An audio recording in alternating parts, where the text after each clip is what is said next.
We're on the Country versus Metal podcast with Muddy Creek and Co. Patrick, what's up, man? Woo! Dude, what's going on? And any of you guys drinking peach tea? No, not today. Virgin peach tea. But no, just water today. That's Trying good. to rehydrate. Yeah. I heard you guys just went camping. We did just go camping. Yeah. Did a little weekend quick trip.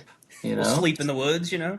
Yeah. It's about all it was. We got done with rehearsal at like 9 p.m. and it was already dark, and we just went and stared at a fire for several hours. Got in the tent. It was just an excuse to sleep outside. You know.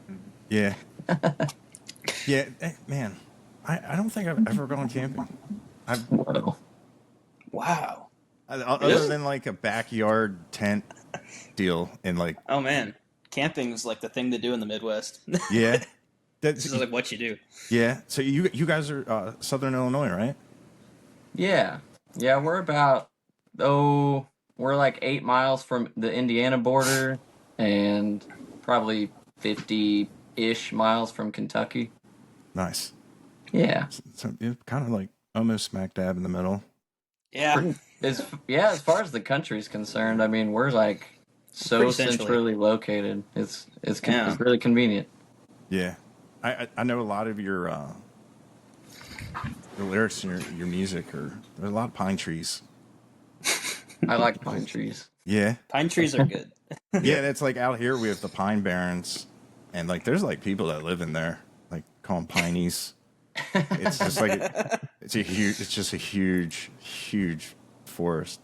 And you're in Texas, right? No, I'm in Delaware. Oh, Delaware. Okay. Sorry, Yeah. I must have been thinking of Talbot. Yeah, he's in Texas. Yeah, a lot of people do assume that I do live in Texas, and it's funny when I tell them Delaware, and they're like, "What? How did that happen?"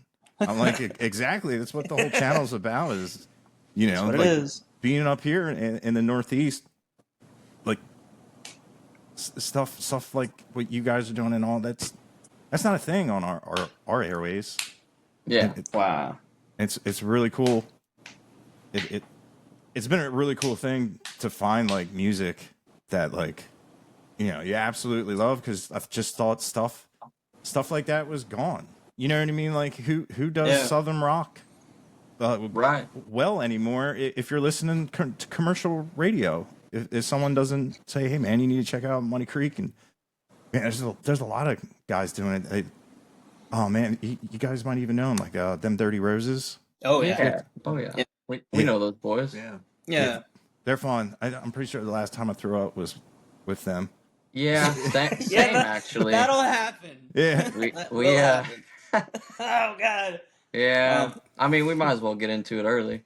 But we played 3 shows with those guys last year, and the second of the 3, I believe, we both got rained on during both of our sets. I mean, Andrew's Helix or whatever he was using went down because of the rain. Oh wow. Yeah. Wes ran back to the van and grabbed his his rig, and we got on stage and hooked him up real quick so the show could keep going and whatever. So fast forward to the end of the show, we had a bunch of people back for the after party to the little bar that was right there, and it started off with a Malort shot and just kept going, and I don't really drink a lot. None of us really drink a whole lot. Right. A drink or two here and there, but nothing against it. But those boys were drinking, and we were drinking, and I just remember Josh was operating the van that night because wriggling 17-point turn, man. Like I was a little too far gone to be running the van, and we got back to the hotel, and Josh did about a 17-point turn, and that was just enough to push me over the edge. And man, I don't even think the van stopped before I dove out, and I was in the front grass of the hotel, face down, just Man. Yeah, lost everything that I had consumed in the last 24 hours. And then me and James You and didn't Frank. sleep. No, I mean, from there I felt great. Went to the room, got cleaned up, and met James and Frank back downstairs outside, and we watched the sun come up and just talked about everything from conspiracies to the music industry, you know? Nice. And that was it. And we got breakfast and disappeared. But yeah, those boys are great. Yeah. It's Go fellas. for a while. I thought Frank was a identical twin because I was talking to him about. I can't even remember what I was talking to him about, and he said, "Nah, man, that's my brother." I was like, "Man, you're the lead singer. What do you mean, brother? Oh, you must be a twin." And then next thing you know, people are like, "No, that's his brother, the drummer." I'm like, "Oh, you know what is?" Yeah, somebody actually they ashed a cigarette. I was watching Silverado, and the ashes went in my mouth, and I started. And I ran out. I was like, "Oh my god! If anybody sees me," I was at mile zero. I was like, "If anybody sees me throwing up, and they let me back in." And next thing you know, Frank's there, patting my back. He's like, "Come on, man, we throw up all the time. Yeah. You're gonna feel." He was like, "Stop being shy. Let it out. Stop being shy." I'm like, "Dude, Yeah. I'm doing the." You know? Yeah. I'm doing the best. I'm doing the best I can do right now, and not make a scene. And Oh man. oh god, it was so funny. And then it was like all night. I just couldn't get that taste out of my mouth. But they were great. They were great. Yeah. Yeah, man. They're But, really fun. They definitely yeah. know how to have a good time. Yeah. Yeah. And some of the sweetest dudes, you know? Yeah, oh for sure. Like you said, Frank help holding your hair back, Yeah. man. Yeah. He's there for support. Come on, man. Let's do this. Yeah. It's all right. Yeah. That's a good Frank impression. That you got that. Yeah. But so you guys are you guys currently in the recording studio or getting ready to? Yeah, we're getting ready to. We definitely are due for it. And, you know, just trying to find the right time to get in there with just enough time to get in there and not rush ourselves. Yeah. But I think we're trying to before the end of the year for sure. Nice. How did Broken Heart and DUI do for you guys? Because I love that song. I'm so glad you love it. It's done okay. It wasn't our best release, but I'd say it was probably number 3 or 4 out of the, you know, I don't know, 18 to 20 songs we have out. Yeah. Does the crowd go absolutely bonkers when that comes? Because it's such a cool anthem type song. It definitely gets them riled up. Yeah. And I mean, it's one that they're singing and dancing to every night for sure. Yeah, That's there is a cool. line dance made to it. Really? That is Yeah. true. That is People true. line dance to your music? How Yeah. They how do. did that come about?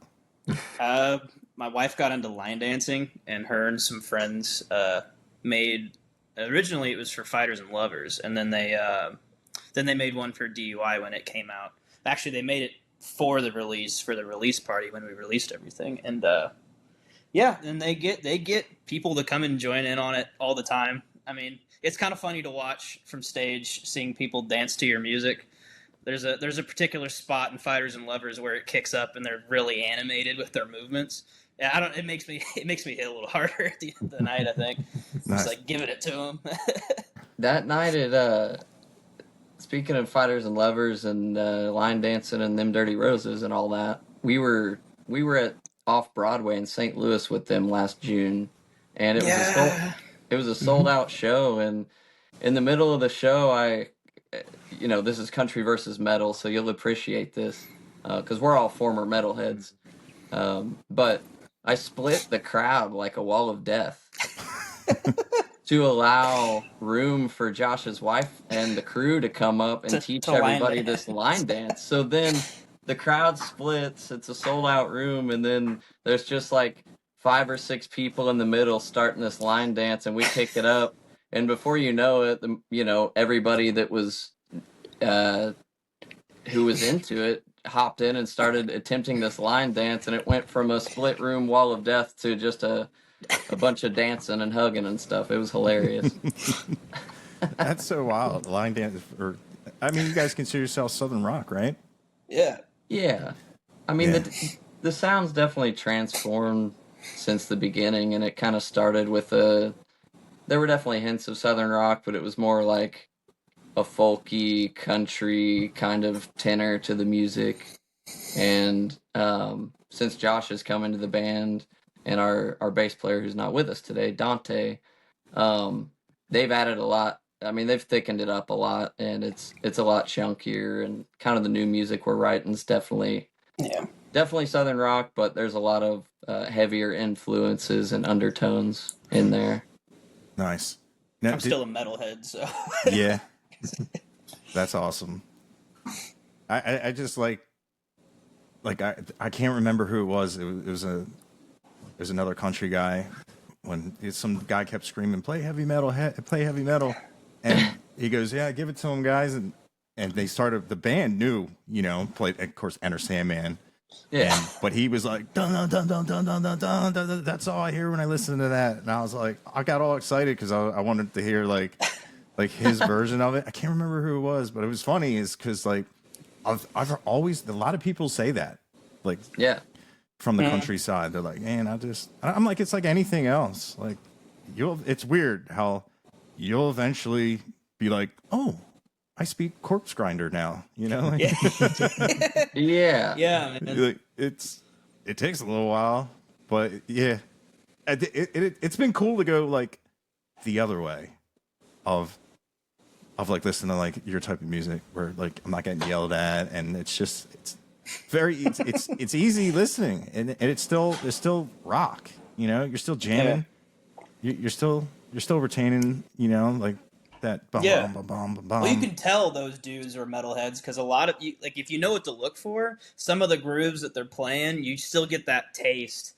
For instance, like one of our favorite bands, Muscadine Bloodline, you can tell that they grew up on like post-hardcore music and heavier metal music because just some of the rhythmic values that they put in their songs are just, you can kind of tell. It's like, okay, yeah, they like breakdowns. Yeah. it's a hoedown at this point, Yeah. I love those guys. Oh man, That's like one of those bands where like I don't prefer one singer or the other, and that's like super rare. Oh, So yeah, man. Gary and Charlie, it's just a straight 50-50. Like, they're both great. Yeah. Yeah, I've been able to see them live a bunch of times, and they put on a great show as well. So what was, so coming from a strictly metal, or maybe not strictly metal, but a metal background, what was your first country or Southern rock show, and how did that make you feel? Oh man, I'm not trying to interview you. I'm just it's genuinely cool. curious. Dude, I love it. I saw American Aquarium. Nice. BJ.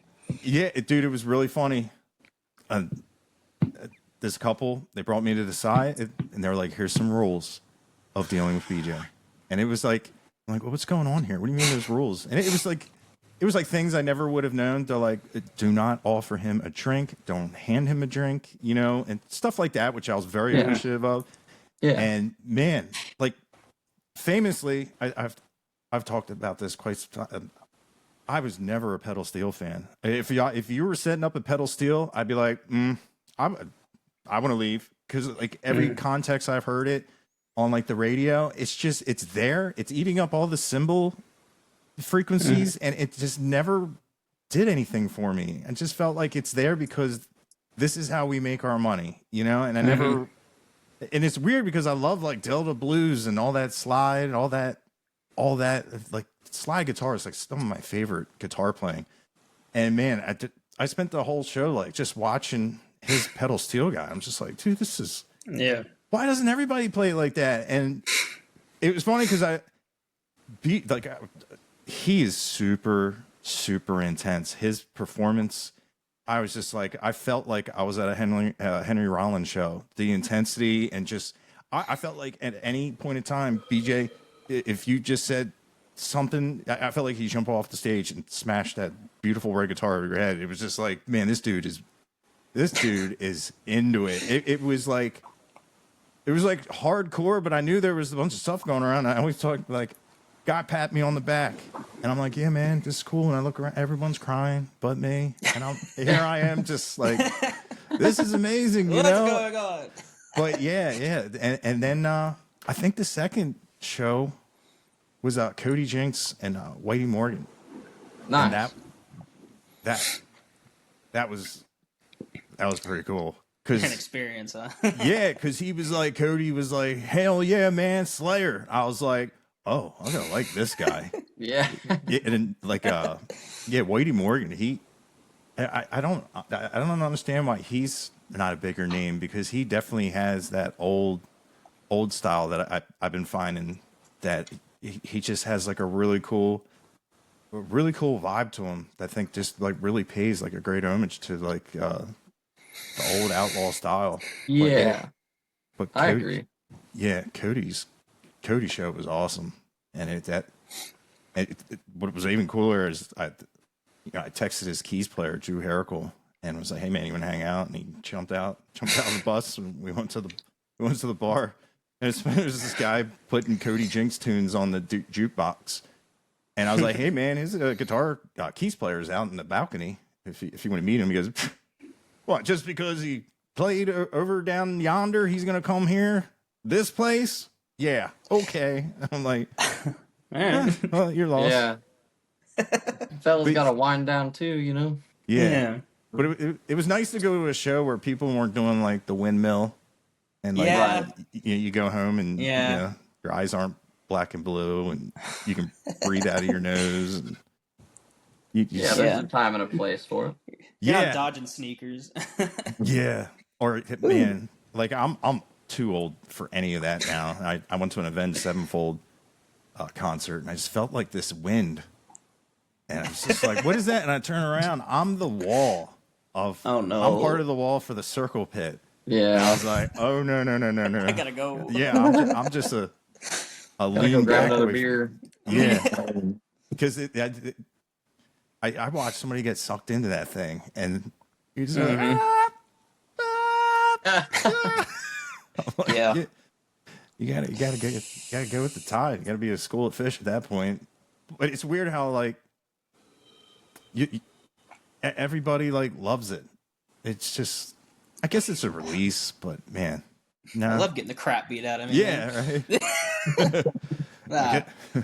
I had bang in the back. Masochist. I don't need none of that. Yeah, I'm the same way. I got gigs to play. I don't need to break something. Yeah, oh yeah, especially as a drummer, you need everything. It could, sprained ankle will take you. All of it, man. Yeah, bass player, just gotta watch out for your hands. But you know, yeah, man. You can sit down. If anybody wants to fight the band, he's the first one. Dante, no. Yeah. Dante, you can't fight Dante, man. Can't do that. Does he play an upright? Is that the go-to? That's not the go-to, but he will break it out, and yeah. So who sits next to that thing in the bus? Yeah. Those cases are so big. I huge. couldn't imagine. It's huge. Traveling with that. Yeah, I think that's part of the reason why he doesn't break it out too much, is because he doesn't have a hard case for it. So right large, now. Yeah. He just got a soft case, so if we do bring it, just kind of, we'll just throw it somewhere in the van or throw it in the trailer. But sometimes close shows, he'll just drive to them. Yeah. If it's not too far, he'll just drive it over. Gotcha.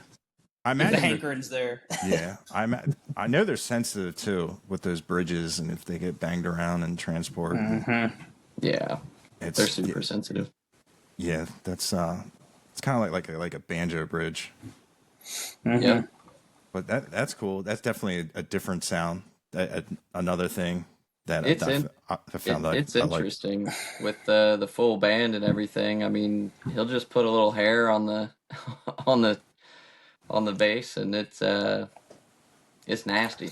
It makes some nasty noises. It's got a more pronounced. He plays a Rickenbacker normally, really pretty, like a tobacco kind of burst, but and those have a bitey tone to them. But man, the low end I can get on the system out of the upright it's like a sub bass. It is insane. I have to sometimes EQ a little bit out because it's so intense because it's acting off of a resonance. It is kind of crazy to do. And then, I mean, it picks up stage vibration too because the piezo pickups work off of a vibration. So it's because it's on the bridge. So you can feel the kick drum and sometimes the guitar. If he's standing in front of Parker's guitar, you can hear that resonating through the bass. It's kind of a weird thing. I soloed it one time and heard it, but it's a wild thing. It's the secret sauce. It's the sauce. The secret man. sauce. It's the glue. Whole lot of sauce.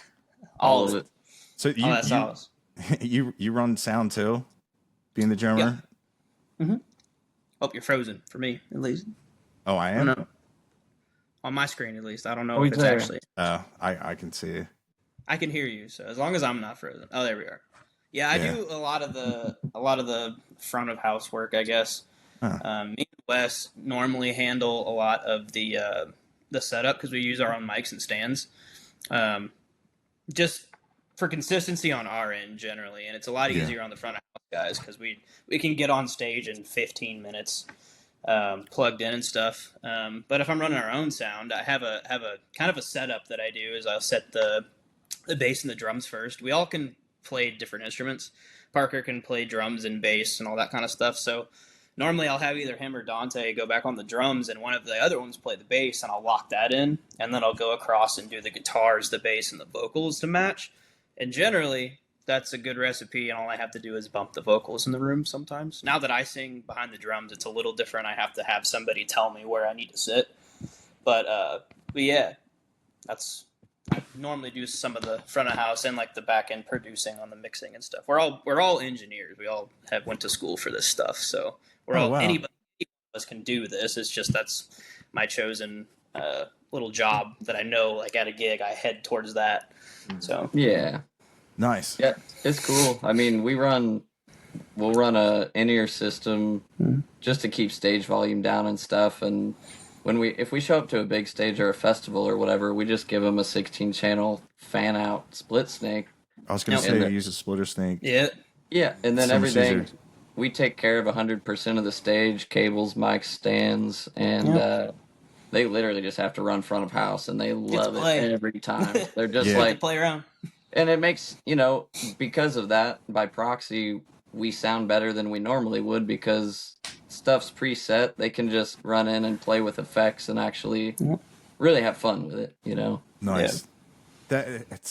That's got to be that's such a plus because, man, being a musician, and if you don't sound like how you want to sound, you're not going to have a good night. You'll do your best, but that's still every time you hear what you don't hear from the last show that you rocked. It's such a weird feeling, like when you should get over it, but as a musician, and especially if you had that sound the last show, and you're like, no, give me us back.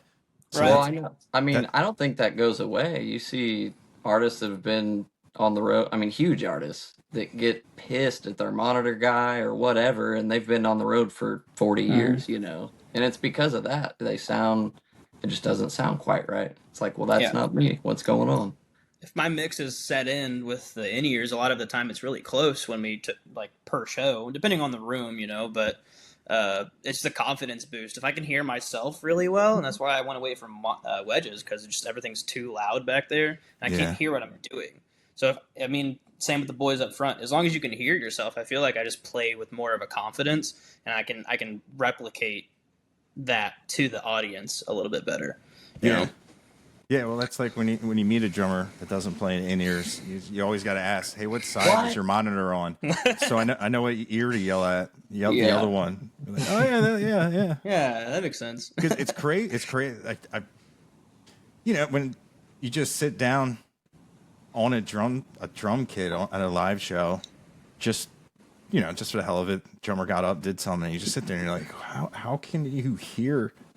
And it's anything. It's nuts. It's nuts how it's abuse. It's so loud. People don't really a wedge is easy because it hits you, but it's not as long as your sound guy's good, he's not blowing your eardrums out. It's not it's not that bad. But man, being a drummer, when you see him, they have that huge cabinet next to him. You have so much more loud.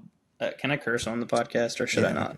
Yeah, it's fine. There's so much more loud shit back there by me that I have to have it at it's like 12. I can't have it any less than that, or else I'm not gonna hear what I'm needing to hear. Yeah. Yeah, it's wild. But good for you guys for using in-ears. I think that's a huge thing that every band should be doing, just to save your ears. I think so too. And it like you probably save your voice more. You can talk to each other. Something's going on. You know, it keeps the confusion down. And you get like, man, the purists are like, man, it rock and roll should hurt. It's like, yeah, no. You know. Well, there's not a lot of longevity in that, you know? Yeah, right? No. Yeah, I mean, there's been a few times where we'll show up to a festival or a Co-Bill show or something, and they, you know, the sound guy just wants to use the the wedges and the same setup and stuff, and we're like, no, we need like we're not being divas. We just want to be able to hear tomorrow. Like we've got 3 more shows this weekend. We gotta be able to hear. But yeah, the purists, I mean, they really get upset at that. I mean, especially someone like us calling ourselves a Southern rock band, and then we show up in in-ears, and it's like, their immediate thought is like, what kind of tomfoolery do you got going on? Like, you guys running tracks? Computers? You running auto-tune? It's like, no, man, we're just trying I just want to be able to hear when I'm 40. Yeah. Yeah. That's like growing up, man. I needed that half stack, and once you get it, and once you're like, man, no, I don't need that. No, this is too much. You like hit your first E chord, and the thing starts rolling across the floor. And you're just sitting there like it's like the Back to the Future. You're like, oh my god, it's too much. And you find out like you can crank a little amp, and it sounds awesome before you get that 100-watt head to start screaming. Unless you're in like stage volume, like stadium, there's no reason for it. And anymore, man, just the digital's almost there, but your form factor's smaller. Yeah. The tone, no one's ever going to know.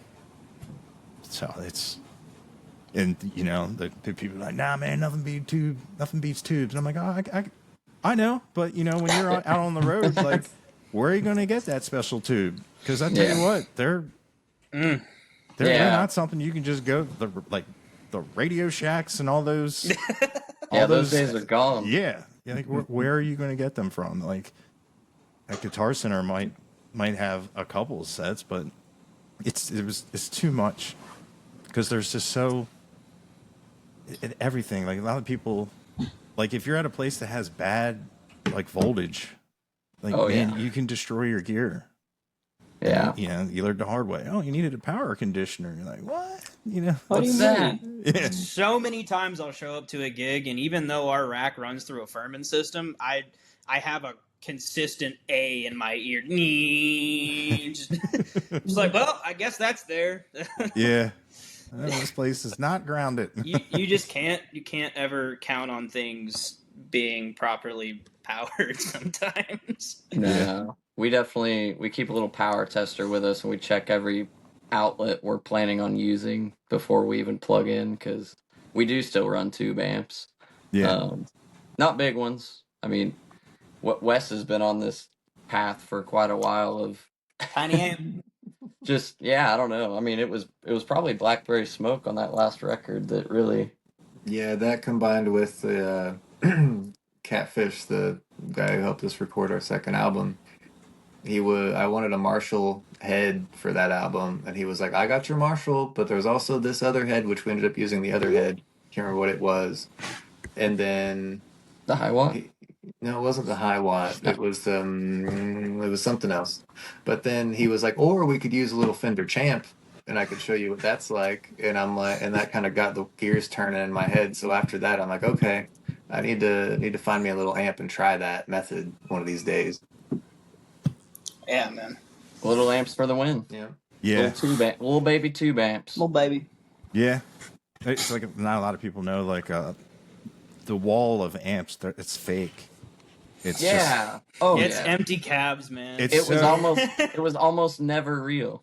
yeah. I felt so lied to. And it's just and like behind it is like one amp. Just yeah, it's just the foolery of music. I was thinking of Cody Parks, but I don't want to out anybody. Cody Parks in the Dirty South. Yeah. Do they do that? Well, we co-built a show with them earlier this year, and they have a wall of amps, but it's not just the fake particle board. It's they're actual cabs. They just they're unloaded, and some of them have lights in them and stuff. But Nice. they do haul around the empty cabs, and they just chuck them in the trailer and go. But But it's a cool like stage prop. Old too. school. oh, it's cool. Not Man, just like Yeah. you said though, digital is getting there. I mean, it's getting there. No one in the crowd's Josh. gonna know. No one in the crowd's gonna know, dude. I promise you. There could be a dummy cab on stage, and you ain't gonna be able That to tell. tone's for me, brother. Yeah, exactly. Yeah, if you go on stage playing, maybe I you want can to feel it. it. I Josh want is to feel. He's gonna show up with a Boom. Roland E kit. Like, Right. check it out, guys. Now Yeah. that is a line Yeah, I will not Josh. cross, bro. Nah, Yeah, that's not Josh. even close. Nope. There's no Samples are two- not there. I promise. No. Get your No. little Helix drum kit. I got little one Roland V right drum. over here. Right there. That one right there. Okay, I'm gonna sell your. No, I'm kidding. No. I'm gonna get rid of your kit. It's gonna Fighting disappear. words. Why does that look like my drum set in the bonfire? Yeah. Oh, no. That's some really Hickory pretty wood. I don't know, man. It just kind of happened. This burger's hickory smoked. Heard What'd you like use? digital rigs, son. Oh, that's funny. So now that you got your live sound set up, like, how's your writing and recording process? How's that changed throughout the years? I mean, it's kind of stayed consistent in the way that the songs are written, but I think as band members have changed, it's gotten more, I don't know, less of a like machine type of feeling, like we got to do this, and it's more of like from the heart, and this is kind of like, what are we all collectively feeling, and how do we want to say that? You know what I mean? So it's not so much like Parker writes all the songs. It's really like any one of the four of us gets an idea. We'll plink it out and send it over as some sort of demo, whether that be a voice recording or an acoustic guitar, whatever. Just something simple to get the foundational idea out. And then we'll actually get in the room together, fire everything up, and just play and see what happens. And it's very much a everybody pitch in type of thing. Whereas what's that? No, I was just saying, yeah, that's cool.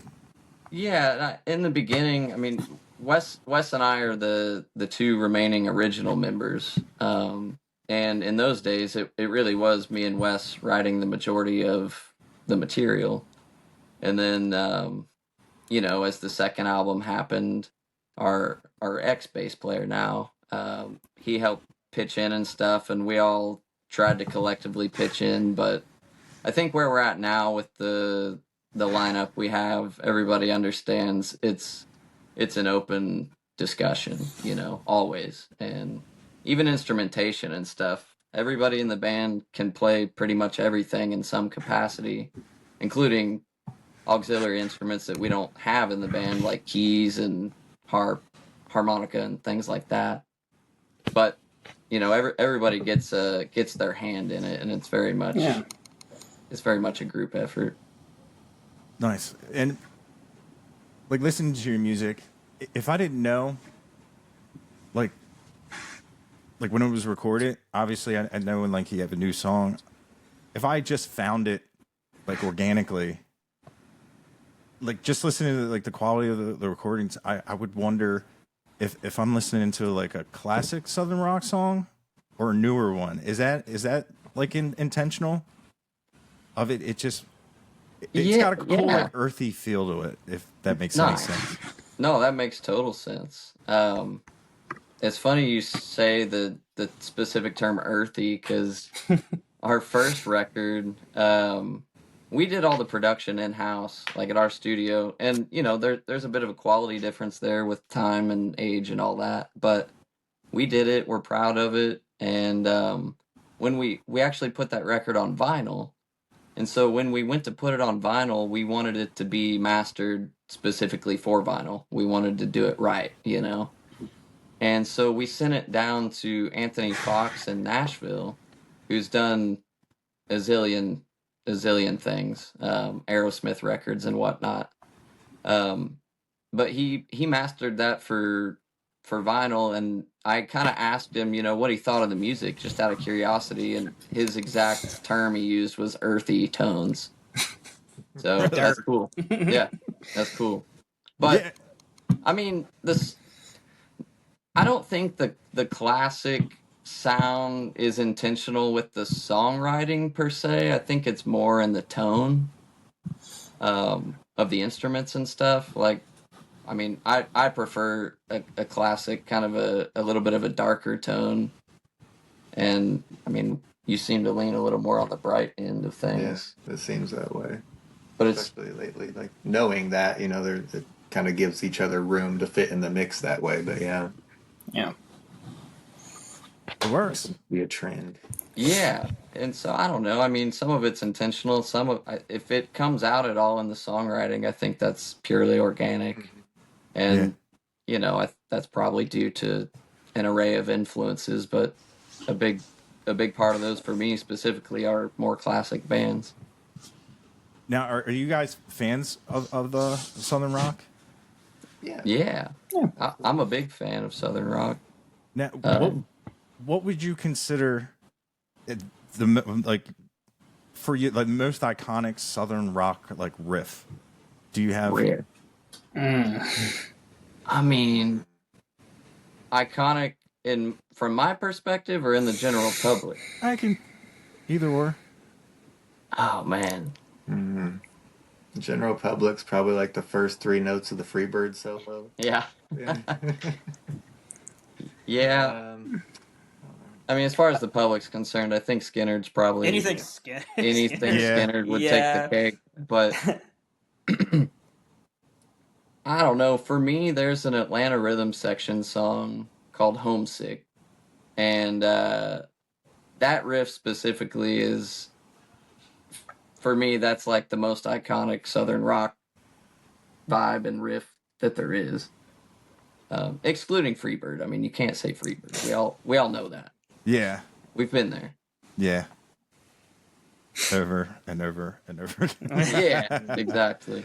Yeah. It's funny is, you know, like I like Southern rock. Like my dad's favorite band was Leonard Skinner, and he was really protective of Skinner. Just Skinner fans are very protective of Skinner. yeah. Yeah, I'm pretty man. He went like, I don't know if he made it to the funerals. I think he actually got in trouble. Like, yeah, he'll be mad if I tell a story, but whatever. Like, I know he didn't make it, but he did go, and he was a huge Skinner fan. And I just remember, I was like, "Hey, Dad, check this out!" And it was Shinedown's cover of "Simple Man," and he made me turn it off. He was like angry. He said, turn that off. There's only one man that can do that song, and that ain't him. Turn it off. And I was like, you're going to really hate this Deftones cover then. Like, right. I'm like, dude, calm down, you know? Calm down. He was only one. He went to see them like a couple of years ago, and it's obviously not the same Skinner. And I told him, I called him up. I was curious what his take was. Well, when he went, I was like, "Hey, Dad, you want to meet the keys player?" I was like, "My best friend like manages him," and he was like, "Nope, that ain't Skinner. I'm just going." And Did he see him before Gary Rosington died? I don't know. I have no idea. I have to ask him. It's weird. Like he wanted me to be a baseball player. You know, like I wanted. He'd be like, "Shut up, Jimmy." You know, when I'd be playing guitar, he'd be like, "Oh, come on, we're going outside. We're gonna throw baseballs," and I would just like throw the ball through the window so we could stop. You know? Yeah. I just, dude, I found baseball to be so boring, and then it come to find out, like, I ended up like working where he worked, and people were like, "Oh yeah, your dad used to be a great baseball player. He used to throw like 90 some miles an hour." And I'm like, "Oh, well, that kind of makes sense. You know, that's what he probably should have told me." You know, you might have this genetic gift. You know, maybe try explore it. Oh, and they make millions of dollars. Yeah. You probably should have started with that instead of paying $5 a week to cut the grass and being an indentured servant. You know? Let me give you a little bit of this baseball money, son. You know, maybe you'll get more interested. But yeah. So I never. It is funny. Is I told him, I said, "Dad, this is my Simple Man." He's like, "What?" He's like, "What do you mean by that?" I said, This is my Simple Man," and I put on "Keep the Wolves Away" by Uncle Lucius. And Nice. he was just listening. He goes, "What's this stuff called?" And I was like, "It's like Texas country, and it's the thing, everything I'm doing with the Oklahoma red dirt and everything." And he's like, "I had no idea." He's like, "I had no idea that people were making music like this, like they used to back in the day." And man, we're just going he was down the into line. it. Oh yeah, dude, he loved it. I couldn't believe it. But then he messed up and went to some festival in Nashville, and I just saw the names. I was like, "Nope, that's not going to be a good time." Oh no. But yeah, I was like, "Nah, Dad, you got to go to one of these festivals and see like what you guys are doing." And like he loved Shane Smith and the Saints and Nice. stuff like that. It was really cool because like he said, I haven't found music I've liked in so long, and I felt like that too. Of just like everybody's just started sounding the same, and that's what I love. Like bands like you guys, like it's Southern rock done in a different way, but still in the traditional way. And I can see a lot more people that think like a lot of Southern rock is too rock, and you guys are like right in the middle of like, man, like I like the song my favorite song, right? That's Yeah. Yeah. and that's Which one? Yeah, I love. It's a great song, and I really like how like the power of music. And I really think because a lot of people do avoid like the rock thing because they're more like, I like the story, but you guys do both very well. Well, thank you so much. It's interesting kind of coming into this scene, kind of whatever, whether it's red dirt or not, I don't know, but coming into the scene with other bands like, there's them Dirty Roses out there and all those guys, the Damn Shames and yada yada yada. The list goes on, and they're all great. They're so amazing. But the thing I've noticed is there's this like hard cut where it's either storytelling or it's either beer drinking and partying.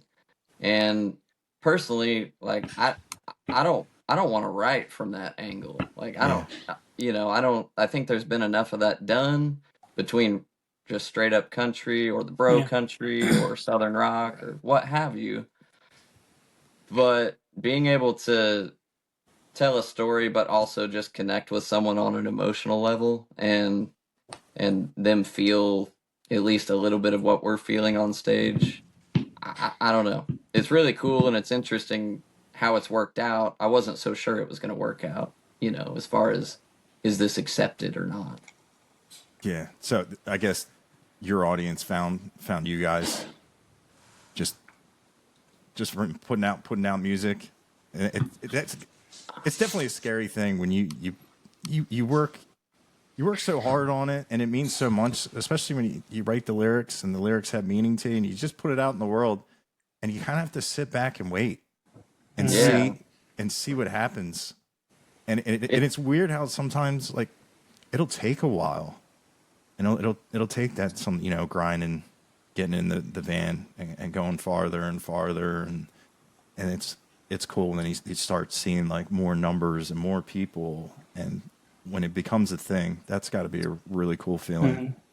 Yeah, I mean, I think it's safe to say we're still finding our audience. I think a lot of our fans have come from straight up road dogging it, honestly.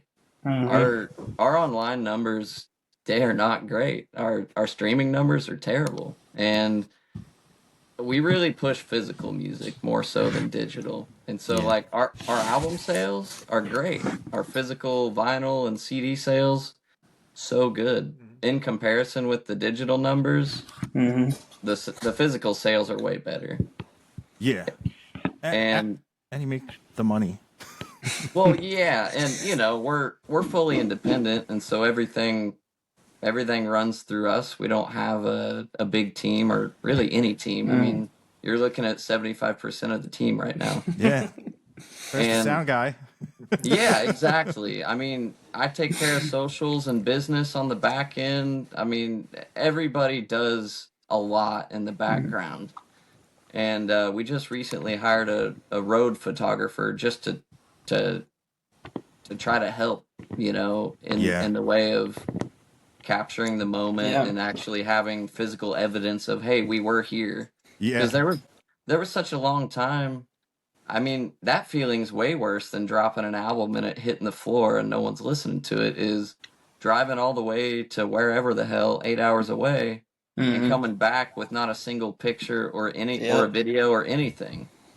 Yeah. And you're like, I saw 50 people in the crowd with their phones out taking video and photos, and I haven't seen a single one. Like, that sucks. Yeah. Yeah.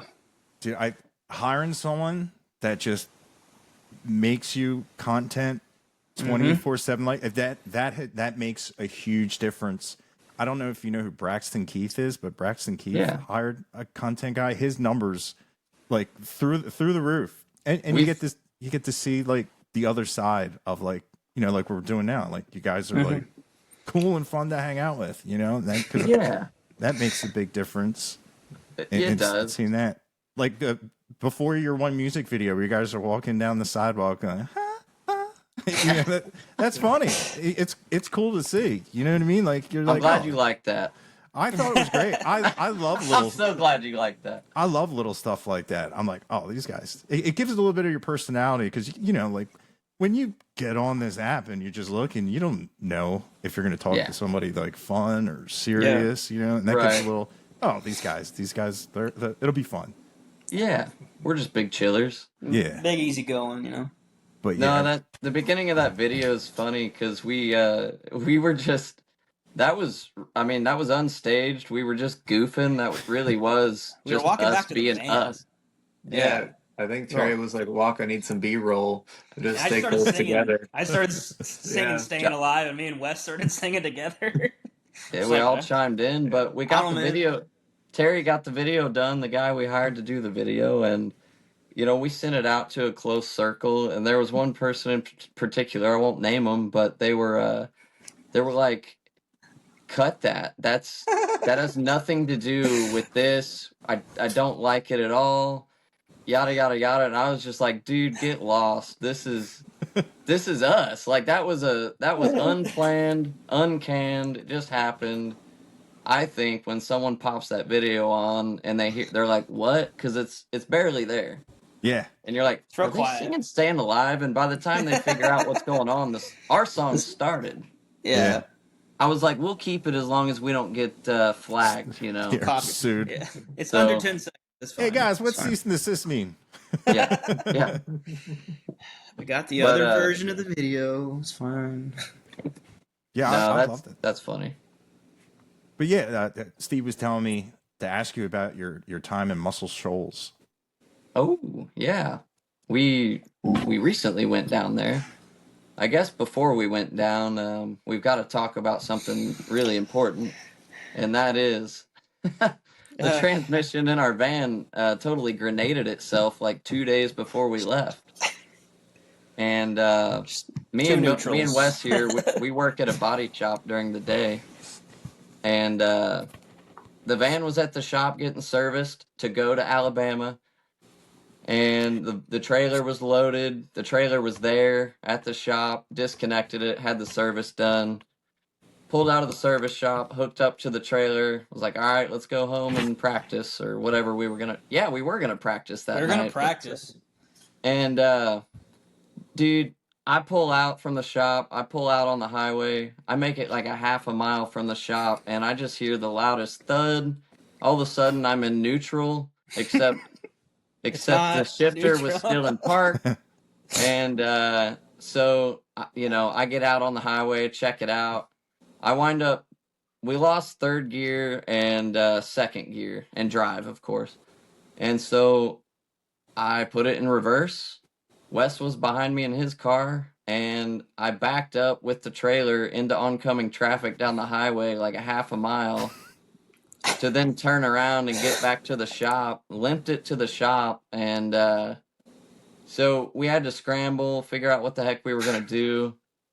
I mean, it was just a mess. We got the trailer back to the house, luckily, and we just emptied it out. We condensed all our gear down to the smallest bits we needed to get down there. Bare minimum. We still took tube amps, but and one solid state backup. Yeah, one solid state backup, and acoustic drums and such. But yeah, no rolling kit on this one. No rolling kit. No. They would have fit a lot easier though. They would have fit a lot easier.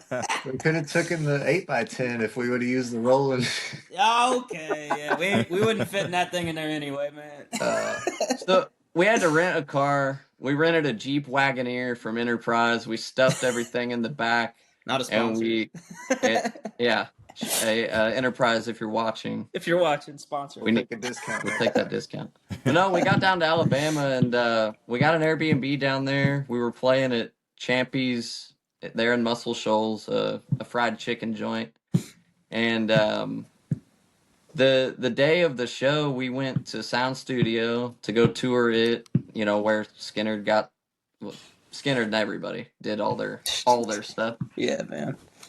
And we toured that place, and we got a really cool tour guide who was also an engineer, and he immediately knew we were in a band, and so he kind of directed the whole tour at us at that point, and we just had a heyday. I mean, yeah, man. He let us sit down in the live room and play instruments, and we got to play. Dante sat down first at the piano, and it was the same piano that was it Billy Powell that wrote Freebird. Yeah, the piano intro specifically. Yeah, the piano intro. It's where Freebird was born. Yeah, was born and crazy. Recorded and all the things, and the rich Southern rock and more history that was living in that room was insane. I mean, the walls were dripping with it. Oh yeah, that's cool. You could definitely feel it, and yeah, I mean, we just hung out for a while, and we were talking to the engineer, and come to find out, it's still a operational, functional music or recording studio, and we got to chatting about what it would take to go down there and record, and maybe the plan. We might go down there and do it. So I mean, we haven't exactly figured out, what specifically we're gonna do, but we've got plenty of songs and a bunch of material. So, but I think what we all felt in that room was something special, and to be able to go back and actually, print our songs into tape and release it on vinyl and CD and all that kind of stuff sounds like a dream come true. So, like actually record it to tape? Yeah, they cut the tape there. Yeah, for sure. You can buy your own tape and bring it in, and they'll record. Oh wow! It's all digitized, so they can reuse it, but you get that the tape actual reel sound. Yeah, wow. But you can keep the reel, like whatever you have left on it. Mm-hmm. Yeah, it's pretty cool. Yeah, I've never dealt with recording with tape, and I hear some people that's the sound they prefer it, but they say, like if you want to edit something, it's a nightmare. But yeah, I mean, you physically have to cut the tape and you know, affix it to the former reel of tape and reconnect it and hope you got it chopped right. And it's wild. It's like in your DAW when you can just take your scrubber and erase Just and cut move it. and trim. Yeah. It's the same idea, but it's a physical thing that you can't undo. Yeah, I can barely do it in Logic. Right. Yeah, that'd be a nightmare. That's like, Logic gang. Logic Yeah. gang. oh, dude, it's like I pretty much play by auto punch. I'm like, I'm just it's like cheating. And then like Nah. I'll have guys play, and like it's been a while since people come over to record here, but I just guy put down, he's like, that's a really good track. He goes, I guess we're just gonna copy and paste that 4 times. I was like, no. You have to play that 3 more times. He goes, why? I'm like, because that's how you do it. That's how you do it, But man. you can copy it, right? I'm like, yeah, but it doesn't do anything. You need that air. You need Yeah.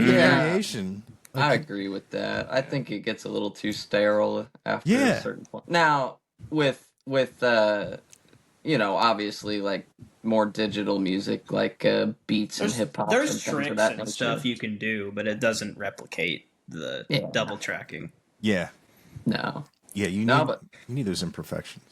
I mean, Muscle Shoals was great. Sound Studios was quite literally a bucket list thing, and to be in the same room was insane. But then we go down the road to Count Brothers Music, Yeah.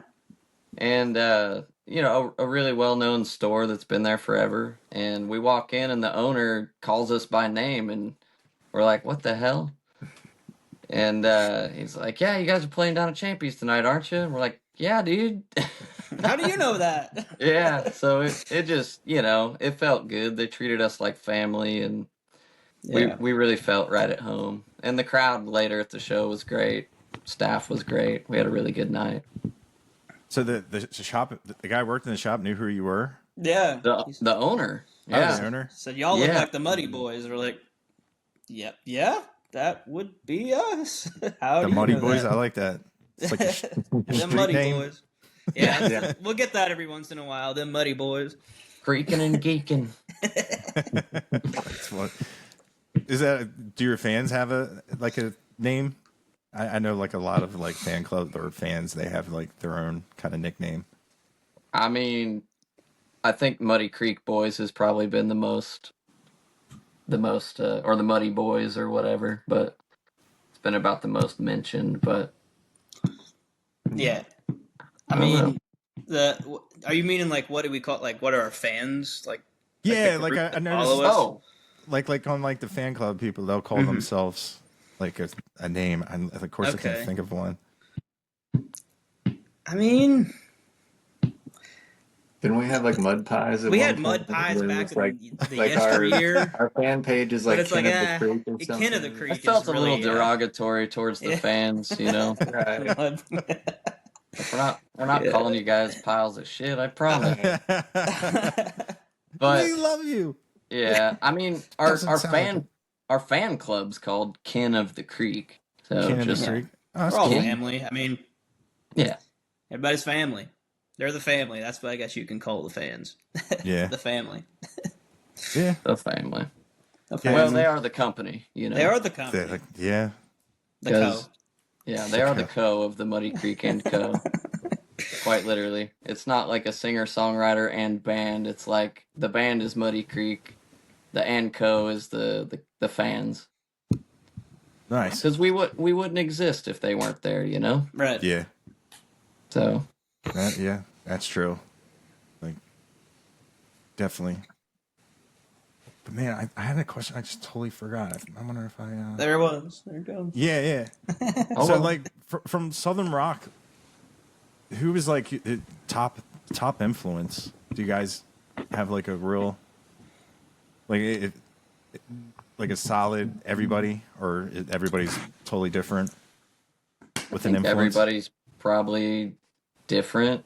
I mean, on the Southern Rock front of things, if you want to call him Southern Rock, I think Tom Petty's probably like one of the biggest influences for me personally. Yeah. specifically with the songwriting aspect of things, and in the way that like simplicity takes the cake every time, and like, just not really overcomplicating the song, rather letting the lyrics and the overall vibe kind of do its thing, rather than trying to impress with fast playing or how many chords can we have in this section of this song or whatever. Like, I don't think there's anything wrong with that at all, but that's just where I draw a lot of my inspiration. Yeah. It's like my buddy. He was like, man, I really wish. He's like, some of the guys you talk to on the podcast, I would love to write with, because, man, I'm really like stuck. Well, I'm like, what are you stuck on? He's like, man, I'm like, dude, just write what you want to write. I'm like, just think of like the presidents of America, of the United States, Peaches. Like, dude, Peaches it's just for like, me. Yeah, I love those boys.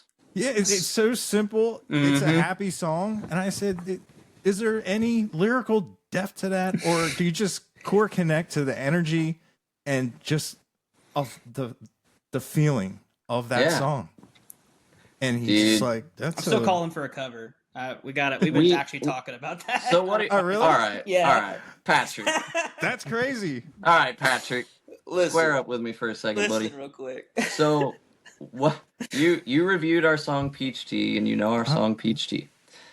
We were thinking about doing a little medley where we play Peaches by the old POTUS, and we melt it right into our Peach Tea. Without, there's no break or anything. It just goes right into it. And like on the back end of Peaches, where they speed it up and they start vibing real hard, like it would dun dun dun, it just kick right into Peach Tea. I don't know. I think it'd kind of go hard. I think so too. You gotta throw it out there. We're trying to educate. Everybody's gonna know that. Everybody's gonna know that song. Like, that's what I'm saying. Yeah, and then they'll be screaming for Peach Tea because they know we'll play Peaches into it. So yeah, because that's definitely a song I would say that people forget they love until they hear it again, and you can give them that moment. Because especially if it comes out of nowhere, because you just be like, "What? This?" Like, hold up. Are they doing what I think they're doing? Wait a minute, something going on. I don't know. Yeah, could be something there. Yeah, I think we'll have to do it. Yeah, at least once. Make sure your content guys. One time. Yeah. Your content guys get reactions. And now that we've said it on the internet, we can't be liars. Nah, we're gonna. It's out there. Yeah. So I'm gonna post and repost this. They're gonna cut that out of it specifically and be like, "Where is it? Where is it at?" Yeah. I hope. Yeah, it's funny. That's funny. Like, you guys were thinking that, because that's what I brought up. He's like, this is something we talked about like 2 months ago. That's hilarious. It was a random work thought. I think we had kind of talked about it, and I said, "Dude, we should do a cover of it." And then we probably should actually.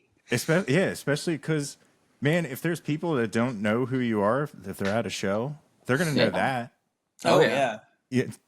And they're going to be like, "Why is the Southern Rock Band playing this? These guys are sick." That's because we want them. That's funny. Because we can.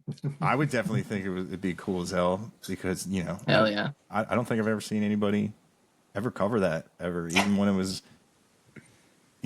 on the other side. I've seen everybody cover like Mr. Brightside and all those songs. Yeah. I think that's definitely, and it works with your song. Yeah. I think it's made for it. I think so. I think it's meant to be. Meant to be. Yeah, maybe you'll have one of those videos where you're playing it and like he's just walking down the street and hears it and comes up on stage. Maybe. Man, that'd be something else. I don't I'd think have to I'd ask him to recognize sing him. Boll Weevil too. Oh man. I don't know. I'd be like, "Hey, what are you doing on stage?" Yeah. And he'd be like, I'm the guy. I wrote that song. I'm the president.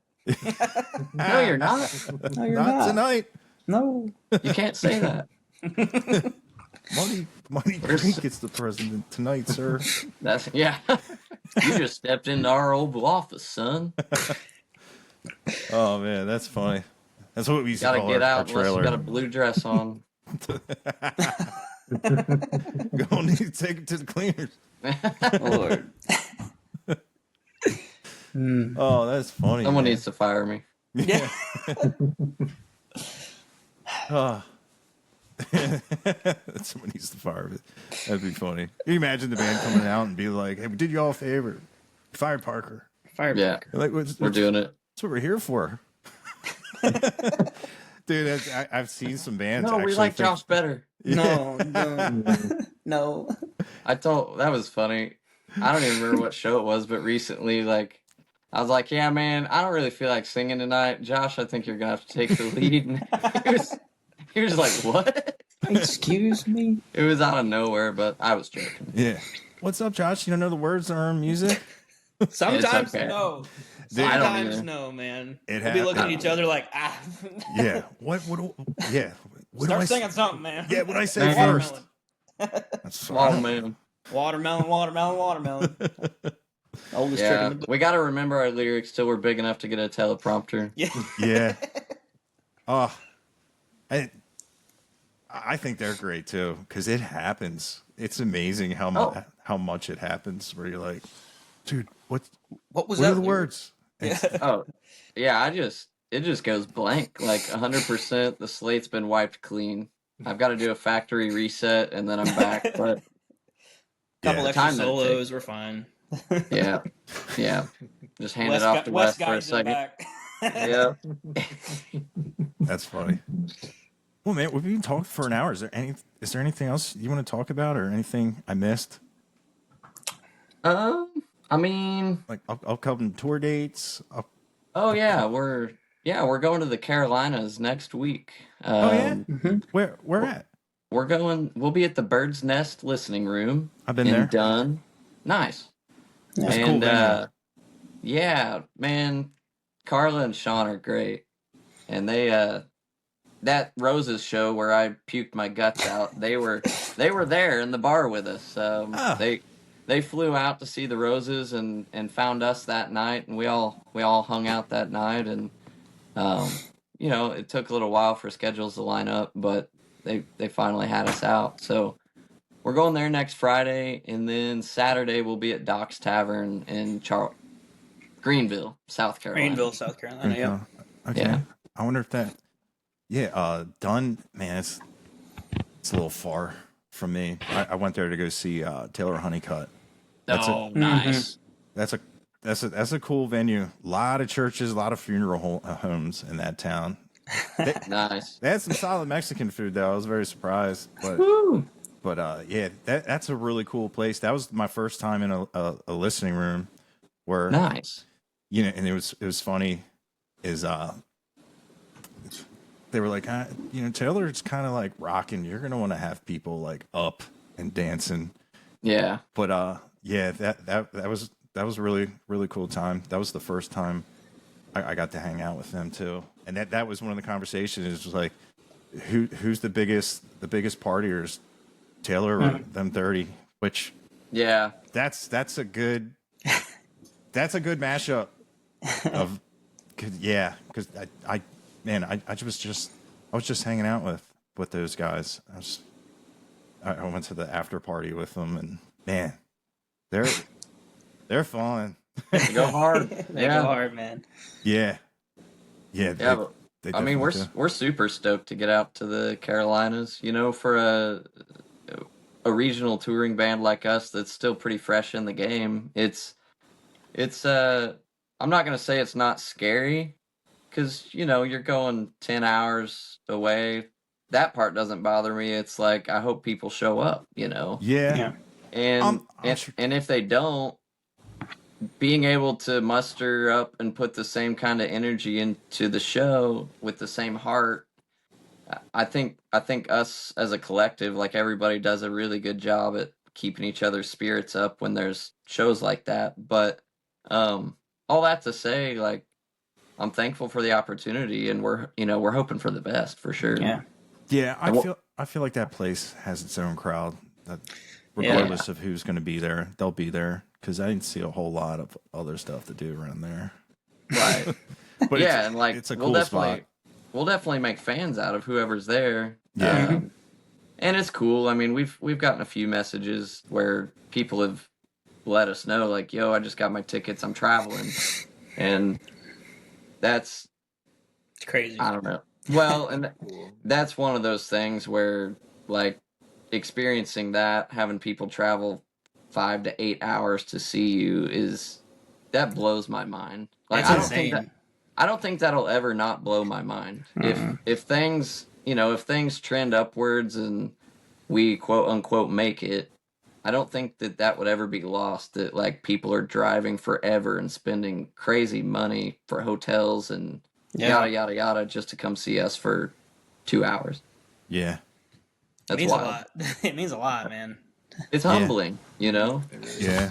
And that takes, man, it's like, I don't even like driving to the store. Right. But like, And that's my thing. Like, I think about that. Like, I don't like going to Walmart and it's 2 miles down the road, but I'll drive, I've driven way stupid amounts of hours to go see a band. Yeah. And that I think about that in those moments and put myself in their shoes, and it's like, that's crazy that they're doing that for us. Yeah. I've been trying to do it more. I recently got my dog certified as a service animal, so Nice. I can check him into hotels and everything. And Sweet. And he's like a wiener dog. He barks at everything. And it might as well just say liar on the side. Liar. Like, you walk him in, they're like, oh, this, I've got a wiener dog. yeah, a service animal. And he's like, ah. Yeah. What are you all doing in my lobby? Oh, Get out of it here. is. Shout out my wiener dog. It's her 17th birthday today. It's Sophie's Oh, wow. birthday? Oh, wow. That's 17. Sophie. She still just runs around like crazy and acts like a fool. yeah, dude, they're nuts. They think they're Great Danes, and man, like just earlier, it was like a cicada, and he's trying to eat it, and I was like, yeah, it's great.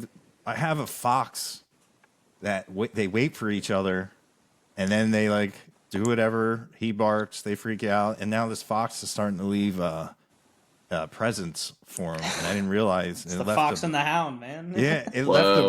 left the bird outside, and he swallowed it like a python. Oh, no. He didn't even chew it, and it was still alive. It was like, and I was like, no, because like, oh, he was like, God. it was terrible, and it was like in him like still like making noise for a while. I was like, you sleep over there. I don't trust you. That thing's gonna come out. You animal. Yeah, I didn't do it. He did it. Yeah, Gosh. they're 17. That's awesome. Oh, I know. That is crazy. I like once you watch one video, all of them come up, and I see like some are like 21, 22. I'm like, that's... I had my former wiener dog lived to be 21. That's crazy. amazing. Yeah, it was wild. Yeah, it's just, like, my sister's dogs, I think they're getting close to like 8, and she's like getting ready to say goodbye to them. I'm like, I kind of forgot. I'm expecting. I'm like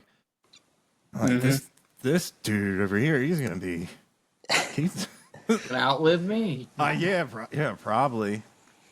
I'm like, man, that's because I had a Chihuahua that was 16. Wow. Yeah. But yeah, it's the little guys, man. They're like little Energizer bunnies. They keep going, man. Yeah. It's amazing, especially that breed can last because they are insane. They jump off of everything, about building steps. Yep. They're pretty resilient. Yeah. Yeah, and they say like they're easily paralyzed, which, man, I try to like catch him in midair and try to put him down. He'll climb right back up and do it again just for spite. I'm like, I can't afford you. Right.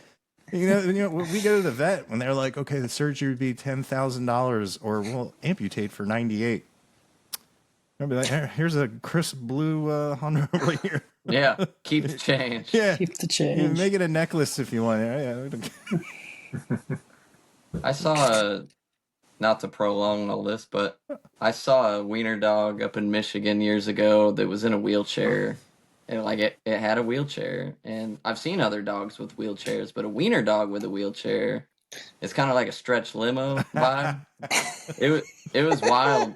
And this thing was blind, and it was also in the wheelchair, so it would just bump into everything. I don't know how or why, but poor fella, he's probably Poor not around anymore. Poor Yeah. fella. What's your dog's name? Pinball. Yeah, yeah, exactly. But yeah, man, is there anything else you want to talk about? I always feel like I always forget stuff. Man, I mean, we're just gonna be recording some new music here soon, and Yeah. trying to get another release out before another single out at least. Maybe before the end of the year. Who knows? Yeah. But otherwise, I mean, I don't know. Just golly, if you're watching this, go follow us. Go follow us if you feel led. You can support us trying to get the van back on the road. Our GoFundMe there's links everywhere for it. You don't like have to, but I mean, every little bit helps us try to get nearer to you guys. We want to come see you, so Yeah, gotta yeah. get the van back up and going. Where's the GoFundMe? Is it on?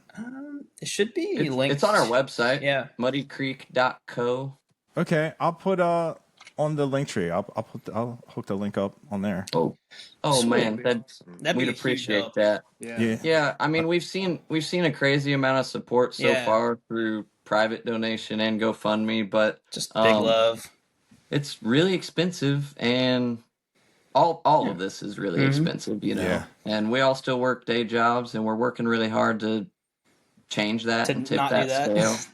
Yeah. Dude, Yeah, that's tough. but it is tough. But you know, we've got a passion and love for it, and yeah, I mean, we're gonna keep making music and running as long as people let us, but we can't rent a car every time to come see you. So No. that is crazy expensive. Oh That my is god. really expensive. Yeah. Yeah, they get you in the door with the price. You're like, that's not that bad. And then before you know, Yeah, you're like, $32 a day. yeah, It's kind of like U-Haul. Yeah. yeah, oh yeah, just $19.99. They're like, Yeah. well, 50 you know, cents a mile. yeah, How? And if How is you- that not false advertising? yeah. And if you dent it, you bought it. I'm Unless you saying. pay for this, unless you pay Yeah. for this, and Oh man, yeah, Man. because we're body guys and stuff during the day. When I went to pick up that last rental car, I was taking a picture of every dent on that car. And Yeah. the salesman, he comes out, or the fella comes outside. He's like, "Can I help you with something?" I was like, "Yeah, you can stand right there in my shop. That way they know you were here when I took these photos." Because Pose with the- I'm with not the getting car. blamed. There's Yeah. $30,000 worth of damage on this car, man. I'm not gonna get in trouble for all that or be on the hook for it. Today. yeah, stand there with the newspaper with the date right With there. the date Yeah. here. Exactly. Yeah, But yeah, I mean, be on the lookout for new music, and our online streaming numbers are terrible. So go follow us and So- listen. Go Hell listen yeah. to stuff. We do have like Discord. We're setting up a Patreon. So like we're trying to build like a community where we can actually talk to you guys and everybody, you know. I'm That's trying to do cool. live streams, so look for that in the future. We're always trying to R&D stuff like that and just be able to let you in on a little bit of practice or, you know, live stream side stage of a cool venue or something we're doing. So yeah. Content is content. content is content. It's unfortunately, and sometimes fortunately, it's just how it is now. It's the new age Yeah, man. flyering. We Pretty track much. almost every show, so I mean, it's just sitting around. So sometimes we'll release some stuff just to like, hey, this is what Homesick, our cover of Homesick sounds like, you know, from this venue, and you know, it's cool. I think it's, Nice. I look for that stuff, you know, for bands, you know, if they got like little live things on SoundCloud or you know, Yeah, it's like, oh, man, that's what it sounds like that night. you know, I at a show, I saw, you know, they got done. The lead singer ran off, pulled something from his board. I'm like, what are these doing? Then notice he's got the SD card from his board. He puts in his computer. He does a little couple thing on a DAW. He obviously had a template. And then he put it in another thing and had all these loaded up where he could cut. Like, and then next thing you know, he had 30 to 50 SD cards that he handed out for free. He said, if you Wow, want to of the show. he said, if you want to relive your night of this show specifically, of everything that went on, he goes, it's totally free. There you go. Wow.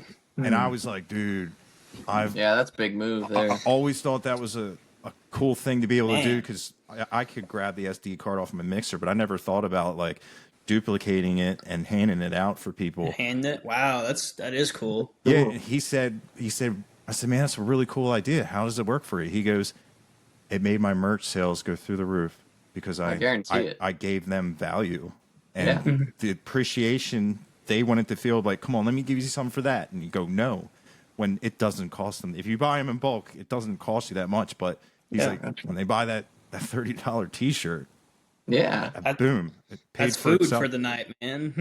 Yeah. Let's go to the store. Let's go to Walmart and get some peanut butter and jelly. Let's get a rotisserie chicken. We're getting a Casey's pizza, man. We're eating everybody gets a rotisserie chicken tonight. It timed out 5 hours ago, but man, it cooks the same. You know? Yeah, it's funny. Dylan Wheeler had a video where he was like, "Boys, I'm giving you all a treat. We're getting baconators," and the band's like, "Yeah." And it's funny because that's a treat when you're on the road, because man, the per diem of being on the road can be terrible. And God, if you have vices of like stuff, you know, like, oh, you're gonna get that. That's almost all you made last night. It's like, yep. Yeah. Should have bought that Little Caesars $5 pizza. You know? Yeah. It's just like it's always some guy in the band who blows all his money on stuff he doesn't need, and it's like a puppy dog looking at you like, hey, you gonna eat all that? It's like, come on, dude. You know, like, are you really begging for food now? You know? Yeah. Oh, life on the road. It's glorious. It's glorious, man. Yeah, and now we're gonna see Tales on the road from Muddy Creek and Co. Mm-hmm. That's true. We're Tales trying. of the Creek. Well, I'm looking forward to it. Yeah, man. Well, I mean, you know, we hope we can get up your way sometime, or at least close enough for you to get out to a show. Yeah. And or maybe you we'd guys love to have you out. Yeah, or do you guys do festivals? I've been trying to look for more festivals to go to. We do, but we're working on kind of upgrading the circuit of festivals we play in, if that makes sense. Yeah, absolutely. Yeah, but I mean, there's a bunch of great ones going on. I mean, Unbroken Circle just happened, and that's right down the road from us. So wanting to hit North Springs, maybe. Yeah, Yeah, we were shooting for that hard this year, but it just didn't quite work out. Hoping Fingers next crossed. year. Yeah. Mile Zero would be amazing. Yeah, I'm going to that this year. Nice. Yeah, Sick lineup. North Springs. I always call it North River. I don't know, but North Springs. Man, that's so close. I would have to do that all week, drive all the way back, and then fly to Texas to do the October. It's like, bro, and they're all kind of right around each other, so it's kind of hard, man. That festival is cool as hell, though. Like, you just pay like a cooler fee, and and you can bring your cooler and everything. Yeah, I'm like, dude, that saves thousands of dollars. Yeah, right there. Yeah. Well, that adds a lot of value for the fans partaking. Because like in the festival, because my lord, like if you can't bring drinks into a festival, you can either afford the tickets or the drinks, you know. Yeah, and the tickets for that thing is reasonable and very reasonable. Yeah, if I didn't have to pay the exorbitant drink, I could at a festival buy every single band shirt probably and get more, stuff that I could physically have. Yeah, not just the headache. Yeah, totally. Have more band shirts because. It really seems like Dustin there at North Springs has got, he's got his heart in the right place, and I think he's doing it right, because it's exactly what you said. If you're not blowing all your money as an attendee on booze, you support the or artist, whatever. You can't afford to support the artist. Yeah, I mean, I remember back in the day going to Warped Tour, and I could barely afford a water, let alone a T-shirt from my favorite band. Yeah, it was like, sure, you could meet them at the merch tent, but Like, could you afford the shirt? So it was either water or band shirts, you know? Yeah. And of course, Yeah, you got it's true. the shirt. Of course, I went with the shirt. Yeah. There's always water around, you know? Yeah. I'll go drink out of the porta potty. I need Get my life straw out. Yeah. Oh, yeah. It may look raspberry, God. but it does not Yeah. taste it. Oh, man. Ooh, wee. Josh Yum. loves it. Ugh. Yep, and that's why they call us Muddy Creek and Co. That's right. No, Oh, why? Oh, that's funny. I'm kidding. We don't drink out of the porta potty anymore. We just camp Anymore. next to it. It's We fine. cut back. Yeah, we went to rehab. We started drinking Sterno again. Yep. Oh, that's Man. funny. But yeah, man, thanks for you guys for hopping on. Dude, thanks for having Yeah, us. It Thanks was for having us, dude.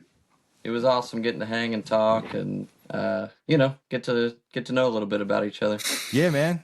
Yeah, definitely had a great conversation with you guys, and yeah, I hope to see more content and see those numbers go up. Let's get these numbers up. Yeah. Let's do it. Let's pump them Let's up. do it. man. Yeah, Pump them up. Pump yeah. them up. The quality's there. It's just we just need to Just need show them to the listen. people. Just Yeah, gotta hear it. they need the Yeah. direction. We'll have to move it Yeah. in that direction. We just gotta get their attention in the first 0.3 nanoseconds, and then Oh, yeah, and then we're good. There you go. Yeah. Hey. yeah. Hey. Now that I have you, Yeah. Now that you're here, Here's Boots yeah. but yeah, man, it definitely was cool talking. And yeah, anything you ever guys need down the line or anything, if I could help, just hit me up. We sure will, man. We appreciate your support, and Big love. and I'm sure we'll be talking again soon. Yeah. Hopefully we see you soon. Yeah, dude, that'd be cool as hell too. Yeah, man. Yeah, appreciate you guys. Yeah. Right back at you, brother. Hell yeah. Well, you guys enjoy the rest of your night. Yeah, you too. You too. All right. See ya. Thanks, guys. See ya.